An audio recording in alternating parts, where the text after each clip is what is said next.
Saudações, este é o Jornal Massoco na sua 9ª edição e desta vez para falar do autismo convidamos a Vanessa Macamo, ela que é estudante PhD em Educação Especial. Vanessa, bem-vinda ao programa. Bom dia, obrigada Ricardo e obrigada por esta oportunidade, por estar não só a colaborar, a escrever para o Jornal Massoco, mas também por ter esta oportunidade de partilhar o meu pensamento. Meu nome é Vanessa Macamo, como bem disse, eu sou estudante de doutoramento em Educação Especial na Universidade de Arizona, mais concretamente em Tucson, aqui nos Estados Unidos. E estou aqui porque sou bolseira Fulbright, e por conta disso tive a oportunidade de estar a fazer esses estudos. O tema de hoje é o autismo. Consta-me que este é um tema que também a Vanessa defendeu numa das suas cadeiras enquanto estudante, não é? De doutoramento para crianças com necessidades especiais. Fala-nos um bocado o que é o autismo em linhas gerais.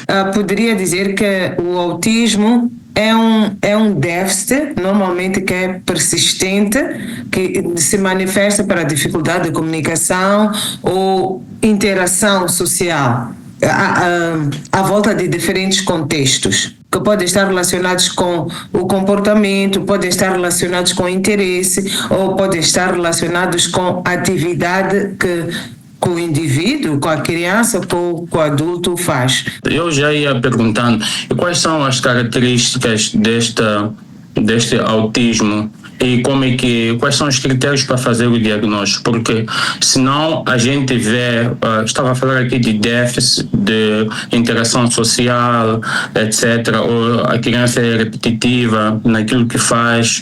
Será que isso é suficiente, com base nesses pontos, definir que uma criança tem autismo? Talvez a primeira coisa que eu iria dizer é que porque eu identifico ou porque eu vejo algumas características numa criança, eu não posso logo definir, né? Que, esta criança tem autismo. Então, existem alguns fatores que nós observamos e que são categorizados.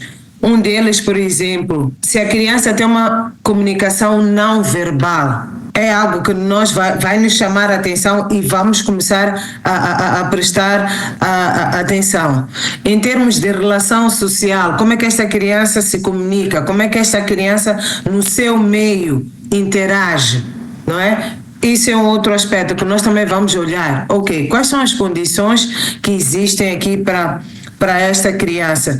Em termos de reciprocidade também social, no meio de que aquela criança está inserida. Se é uma criança que muitas vezes, num grupo de 10, por exemplo, gosta de ficar sozinha, gosta de ficar isolada, nós também vamos perceber que aqui existe algo que nos vai chamar a atenção, que provavelmente alguma coisa não esteja bem. Com base nesses fatores que nós vamos observando, que é o atraso na fala, a forma como se comunica, a forma como reage, por exemplo, a algumas situações no ambiente em que está envolvida, nós vamos ver que provavelmente alguma coisa não está bem e normalmente o que fazemos é chamar para um teste. Mas uma coisa que é importante aqui dizer é que o autismo se manifesta de forma individual para cada, não é? Indivíduo, para cada criança. Ou por outra, a forma como vai se manifestar para a Vanessa vai ser completamente diferente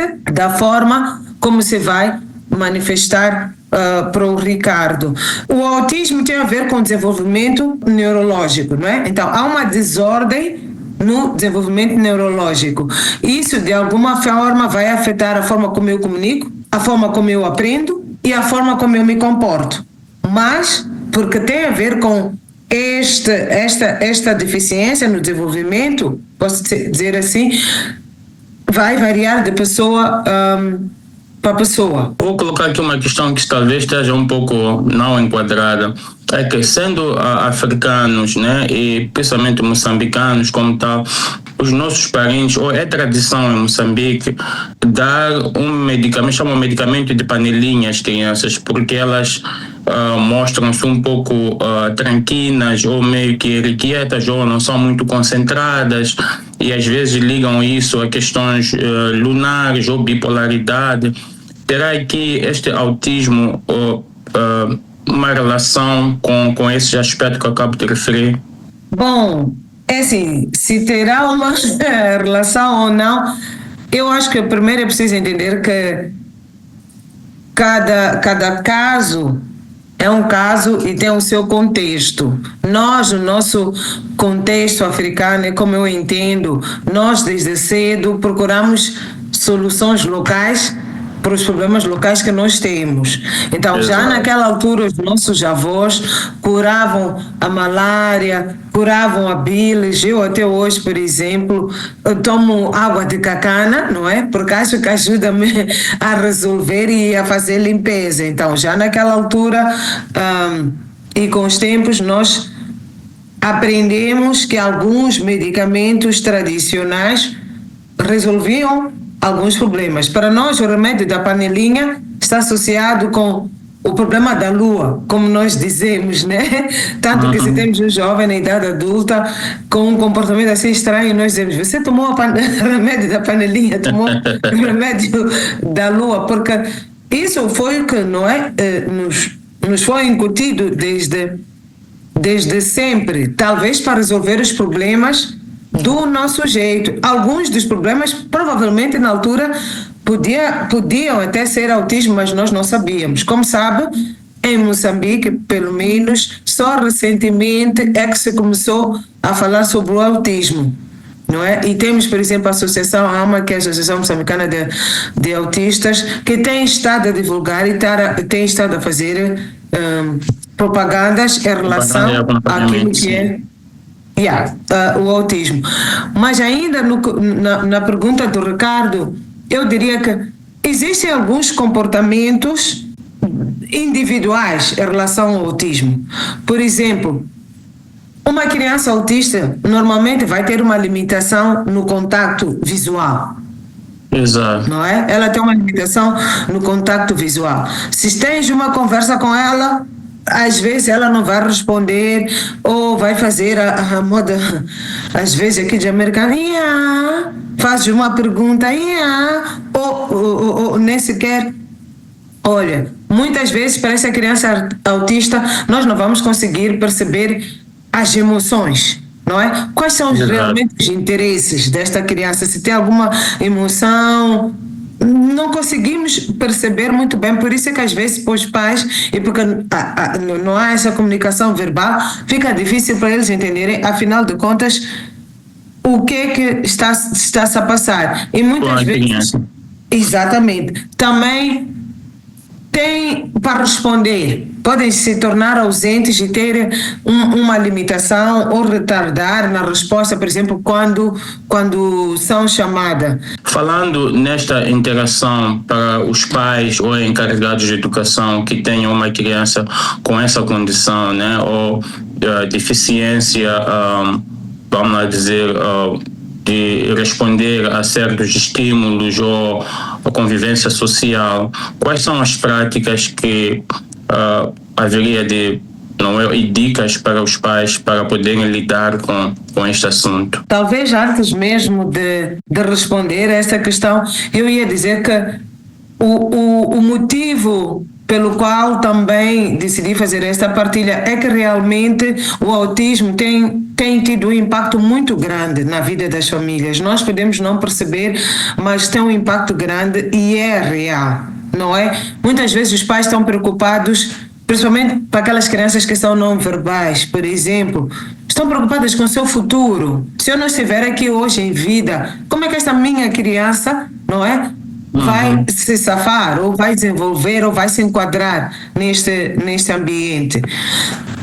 Muitas vezes as crianças autistas não são aceitas na comunidade porque nós não entendemos a reação delas, nós não entendemos o comportamento delas, não é? Então podemos estar no restaurante e vermos uma criança a reagir de uma forma diferente daquela que estamos habituados e já fazemos julgamentos, mas a criança pode estar no espectro e nós não sabemos. Então existe também a dificuldade financeira e emocional. Muitas vezes as crianças autistas não se enquadram ou por outra. Não é que elas não se enquadram. Nós, como professores, nós, como educadores, nós, como diretores de escola, não sabemos como enquadrar ou incluir uma criança com autismo nas nossas escolas. Resultados: muitas vezes os pais têm que procurar escolas especiais ou escolas privadas, não é? Que, por questões financeiras, vão aprender a trabalhar com aquela criança ou vão tentar se ajustar, que acaba sendo um encargo para os pais, para além dos diagnósticos que tem que acontecer. O outro aspecto do impacto na família é a questão do sentimento de culpa. E em alguns casos até leva a lutas entre o casal, não é? Os pais, se eles não estão unidos, ou porque isso é da tua família, ou isso é você que trouxe isso aqui, ou percebe? Pior, nós no nosso contexto, isso com muita facilidade pode acontecer. Uma das coisas que é importante, que eu acho que a AMA está a fazer muito bem, eu realmente admiro o trabalho da AMA, é tentar estabelecer uma presença na comunidade. A comunidade tem que saber que existe o autismo. A comunidade tem que saber como é que se manifesta, não é? Eu aprendi através da presidente da AMA, por exemplo, que a cor do autismo é azul, ou que representa o autismo. Eu não sabia, não é? Mas é porque eles fazem essa mensagem, é porque ela passa a mensagem. Então é preciso fazer parte da comunidade. E a última coisa que eu diria, são várias, mas é, por exemplo, comemorar a cada passo, a cada etapa que nós ultrapassamos com a nossa criança autista, com o nosso adulto autista. É preciso comemorar, não é? Se era não verbal e passou a ser verbal, é preciso nós comemorarmos, porque é um avanço, não é? Exato, o autismo é algo que ainda nos Estados Unidos talvez esteja um bocadinho mais avançado e formas de apoio, mas em muitos lugares, como o nosso contexto, não é, de Moçambique, ainda não. Então, cada vitória é preciso celebrar. Obrigado, Vanessa, por esta explicação extensiva sobre este tema delicado e que as pessoas, de facto, em algum momento, na realidade moçambicana, como estava a referir, pode ainda ser usado como um tabu, quando, no final de contas, nós temos ferramentas hoje em dia, temos a informação ali e que podemos fazer uso e para minimizar aquilo que é o sofrimento das famílias, por não entenderem esta condição que é o autismo, mas tem ali associações que como a AMA, que a Vanessa estava a referir, como jeito de fecho, perguntar se temos mais dicas que podemos deixar ou recomendações que pode deixar para famílias que tenham uma criança ou um adulto com autismo, e que ferramentas mais, onde é que podemos buscar mais ferramentas daquilo que é a experiência dos Estados Unidos ou aquilo que a Vanessa tem estado a acompanhar, estando a viver num país do primeiro mundo, para que Moçambique ou os nossos irmãos moçambicanos possam lograr vantagem disso. Como eu disse no início, a minha iniciativa para fazer ou partilhar, não é? Este tema foi exatamente por pensar na nossa realidade moçambicana. E uma das coisas que eu ainda tenho TPC de fazer é mesmo traduzir, não é? O tema que eu apresentei para que seja numa língua acessível para nós.